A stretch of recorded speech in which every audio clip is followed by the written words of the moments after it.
Bonjour et merci d'être fidèle au rendez-vous de Bourse et Valeurs, émission spéciale à l'occasion des Mardis de la Bourse, organisée par Lyon Place Financière et Lyon Pôle Bourse. Coup de projecteur aujourd'hui sur une société de biotechnologie nantaise qui vient plancher à Lyon.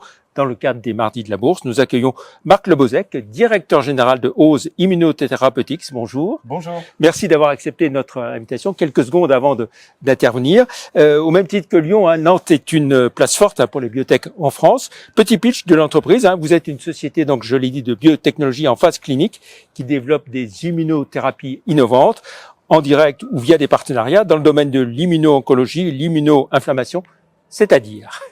On a un produit très avancé qui est une immunothérapie effectivement qui vise à lutter contre le cancer du poumon, une forme particulière de cancer du poumon.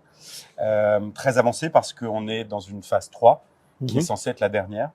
Et le dernier patient inclus est censé être inclus à la fin de cette année. Donc on est vraiment tout près de la fin. Et ensuite, il y aura 1 an de suivi. Et si l'issue est favorable, on peut imaginer commercialiser le produit. Voilà. Donc ça, c'est... oui, phase 3, ça veut dire que vous êtes tout près de la... On est très avancé. Et le deuxième produit, lui, est dans le domaine de l'inflammation. C'est dans le domaine des maladies inflammatoires de l'intestin. Il a démontré une efficacité tout à fait satisfaisante dans une phase 2 sur un peu plus de 150 patients. Et on est en train de préparer une formulation sous-cutanée qui est beaucoup plus à la portée des patients qui ont besoin de ce confort pour accéder à ces traitements. Et on espère lancer d'autres essais dans des indications plus petites dès cette année et dans des grandes indications dès l'année prochaine. Et là, pour ce médicament, ça pourrait être ça pourrait être une phase 3 d'ici combien de temps? Il faut compter 2 ans à partir de maintenant. Alors, on va refaire l'histoire un peu. Quand l'entreprise a-t-elle vu le jour? Il y a un peu plus de 10 ans. 10 ans. Combien vous êtes aujourd'hui? Environ 70 personnes. Voilà. Alors, vous parlez de développement en direct ou via des partenariats. Lesquels?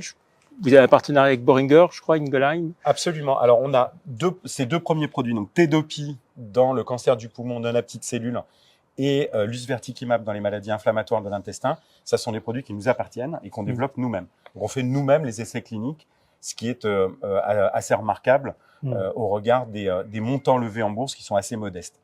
Et effectivement, on a historiquement signé tout un tas de partenariats, dont 2 qui sont actifs aujourd'hui, un avec Boehringer Ingelheim, société allemande, et un avec Veloxis, qui est une société de biotechnologie qui appartient à un groupe japonais. Alors, vous avez connu une réorganisation récente. Vous êtes arrivé, il y a quelque temps comme directeur général intérimaire, et puis vous venez d'être nommé directeur général permanent maintenant. Avec quelle feuille de route aujourd'hui alors? La feuille de route, c'est d'aller jusqu'à la fin de l'essai de phase 3 qui s'appelle Artemia, donc sur le produit Tedopi dans le cancer du poumon, et de se laisser 1 an de visibilité pour décider si on commercialise nous-mêmes ce produit ou si on fait un partenariat avec un grand laboratoire pharmaceutique. Donc on est en train d'explorer en détail la façon dont on pourrait nous commercialiser à minima sur certains territoires. Et l'idée, c'est de trouver le financement pour l'entreprise d'ici à la fin 2028. Donc, résultat de la phase 3, début 2028, et on se laisse 1 an pour décider si on y va nous-mêmes ou pas.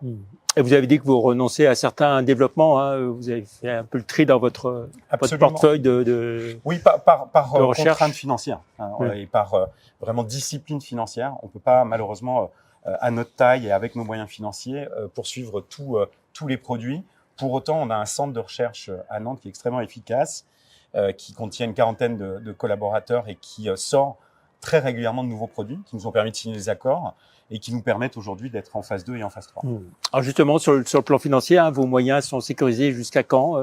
On a une visibilité jusqu'au début du 4e trimestre cette année, c'est-à-dire octobre globalement. Et donc, en toute hypothèse, on va, avec Thomas Gidouin, mon directeur financier, trouver des solutions à brève échéance pour donner cette visibilité jusqu'à la fin de 2028. Alors, votre cotation qui remonte à 2015. 2015, c'est ce qui vous a permis aussi de lever des fonds à un moment donné. On sait que la bourse n'est pas toujours très patiente. Vous le vérifiez aussi? Ouais, alors il y a aussi d'autres adages. On dit la bourse a toujours raison. Oui. Donc aujourd'hui, on a un cours qui est très bas, qui ne correspond pas du tout au profil de l'entreprise et qui est lié à l'évidence, au contexte macroéconomique, contexte géopolitique, et qui est lié aussi à ce qui s'est passé l'année dernière, à la crise de gouvernance, qui n'a pas permis à l'entreprise de prendre un peu cette accélération que beaucoup de sociétés de biotechnologie ont pris dans le sillage de Abivax et de Medincell. Pour autant, on le pense en tout cas, proposer et sortir des nouvelles au cours des 2-3 prochaines années qui sont de nature à voir le cours de bourse s'améliorer. Après, c'est pas une science exacte, mais reste que la bourse a historiquement, dans le domaine des biotechnologies, pris le relais des fonds d'investissement privés qui sont assez peu nombreux, malheureusement, en Europe et en particulier en France, et ce depuis 2005. Donc, pour les biotechnologies, la bourse de Paris a été une bénédiction. Il faut le souligner. Reste que voilà, il faut animer ce cours. C'est très important, d'où notre présence ici. Voilà. Puis ce qu'il faut dire, c'est que cette crise de gouvernance que vous avez connue, vous en êtes sorti par le haut, hein. Oui. Aujourd'hui, on a une gouvernance qui est tout à fait harmonieuse. On a un nouveau conseil d'administration avec des gens issus de la recherche, comme Pascal Briand, des gens issus des biotechnologies, comme Jonathan Kuhl ou Marcus Capel, notre président, qui sont installés aux États-Unis. Donc, on a un fonctionnement très harmonieux et très apaisé. Voilà. Et puis, le directeur financier qui vous accompagne aujourd'hui, qui continue l'aventure avec vous. Absolument, ouais. Voilà. L'avenir immédiat pour vous, vous l'avez un peu esquissé au début de cette émission, mais qu'est-ce que vous diriez L'enjeu essentiel à très brève échéance, c'est de finaliser le recrutement de patients. J'aime pas tellement ce terme-là, mais c'est le terme consacré. Donc, trouver de nouveaux patients, les convaincre d'entrer dans l'étude. On va arriver à peu près à mi-parcours là, et on a 145 centres hospitaliers qui nous suivent et qui participent à l'étude dans 14 pays. Donc c'est une grosse mécanique.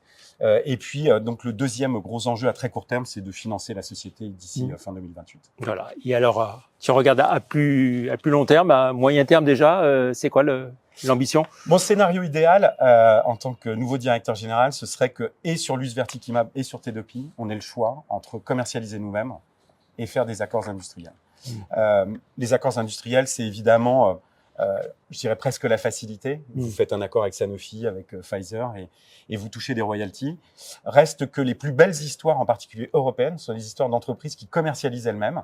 Donc, on s'interdit pas d'aller nous-mêmes commercialiser, à minima sur certains territoires, typiquement en Europe. Et on travaille là-dessus aujourd'hui. J'ai évoqué les deux places fortes des biotech en France alors il y a la région parisienne aussi, mais entre Nantes et Lyon, il y a des passerelles entre Nantes et Lyon. Oui, il y a beaucoup de passerelles, notamment dans le cadre des essais cliniques. On a des collaborations ici, mais des collaborations scientifiques aussi. C'est très nourri. Si vous voulez, la France est un pays absolument merveilleux en matière de biotechnologie, jusqu'au moment de la création de richesses. Alors ça commence à venir. On a eu des belles histoires l'année dernière, encore une fois, tant dans les sociétés non cotées que dans les sociétés cotées. On a plusieurs sociétés qui ont passé le milliard de capitalisation boursière, donc c'est à noter. Ça nous a pris beaucoup de temps et j'espère que c'est un bon signe pour l'avenir. Très bien. Merci beaucoup Marc Lebozec d'être venu sur le plateau de Bourse et Valeurs juste avant de participer au mardi de la bourse de Lyon Place Financière, Lyon Pôle Bourse. Merci beaucoup. Merci. Bonne chance pour la suite. Merci, au revoir. Merci. Bonne fin de semaine et on se retrouve la semaine prochaine pour une autre émission. Merci, au revoir.